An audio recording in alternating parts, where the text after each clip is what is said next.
राधे राधे। स्वागत है आपका हमारे चैनल पर। आज की इस वीडियो में हम जानेंगे भक्त और भगवान का कल्याणकामी विनोद। तो चलिए शुरू करते हैं। भगवान के एक निष्कामी भक्त जगत के परम हितैषी थे। वे सदा सर्वदा जगत के हित में रत रहा करते थे। इसके फलस्वरूप एक दिन भगवान स्वयं उनको दर्शन देने के लिए उनके सामने प्रकट हुए और बोले, तुम्हारी जो इच्छा हो वही वर मांगो। भक्त ने कहा, भगवान, आपकी मुझ पर तो अनंत कृपा है। इससे बढ़कर और कौन सी वस्तु है जिसकी मैं याचना करूं? आपकी कृपा से मुझे किसी भी वस्तु की आवश्यकता नहीं है। भक्त ने कहा, भगवान ने विशेष आग्रह पूर्वक कहा, मेरे संतोष के लिए तुम्हें कुछ तो अवश्य ही मांगना चाहिए। भक्त ने कहा, प्रभु, यदि आपको इतना आग्रह है तो मैं यही चाहता हूँ कि मेरे मन में यदि कुछ मांगने की इच्छा हो तो आप उसका सर्वथा विनाश कर दीजिए। भगवान बोले, यह तो तुमने कुछ भी नहीं मांगा। मेरी प्रसन्नता के लिए तुम्हें अवश्य कुछ मांगना पड़ेगा। तुम जो चाहो सो मांग सकते हो। भक्त ने कहा, जब आप इतना वाद्य करते हैं तो मैं यह मांगता हूँ कि आप संसार के सभी जीवों का कल्याण कर दीजिए। भगवान ने कहा, यदि सब जीवों का कल्याण कर दिया जाए तो उनके किए हुए पापों का फल कौन भोगेगा? भक्त ने कहा, प्रभु, सबके पापों का फल मुझे भुगता दीजिए।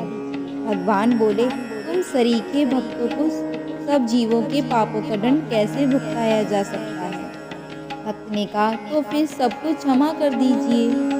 भगवान ने कहा, इस प्रकार सबको पापों का फल ना भुगताकर उन्हें क्षमा कर देना तो संभव नहीं है। भक्त ने कहा, असंभव भी तो नहीं है, क्योंकि जब एक की मुक्ति होती है तब इसी न्याय से सबकी भी हो सकती है। भगवान, आप तो असंभव को भी संभव करने वाले सर्वशक्तिमान परमेश्वर हैं। आपके लिए कुछ भी असंभव नहीं है। भगवान ने कहा, इस प्रकार करने के लिए मैं असमर्थ हूँ। भक्त ने कहा, यदि आप अपने को असमर्थ कहते हैं तो फिर आपने इच्छा अनुसार वर मांगने के लिए इतना आग्रह क्यों किया था?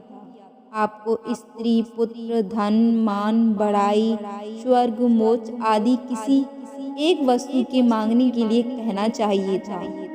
जो इच्छा हो सो मांगने का वचन देने पर तो याचक की मांग पूरी करनी चाहिए।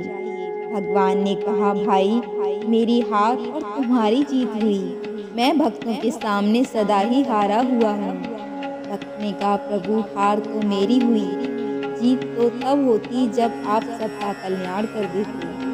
भगवान ने कहा, तुम्हारे इस निस्वार्थ भाव से मैं अति प्रसन्न हुआ हूँ। मैं तुम्हें यह वर देता हूँ कि जैसे मेरे दर्शन, भाषण, स्पर्श, वार्तालाप, स्मरण तथा नाम गुणों के कीर्तन से मनुष्य का कल्याण हो जाता है, वैसे ही जो कोई भी तुम्हारा दर्शन, स्पर्श और चिंतन आदि करेगा उसका भी कल्याण हो जाएगा। इस प्रकार संसार का कल्याण चाहने वाले निस्वार्थ भक्त को विनोद में भगवान से भी बढ़कर कहना कोई अतियुक्ति नहीं है। अतएव कल्याणकामी पुरुषों को निस्वार्थ भाव से लोक निहितार्थ ही सारे कर्म करने चाहिए। राधे राधे।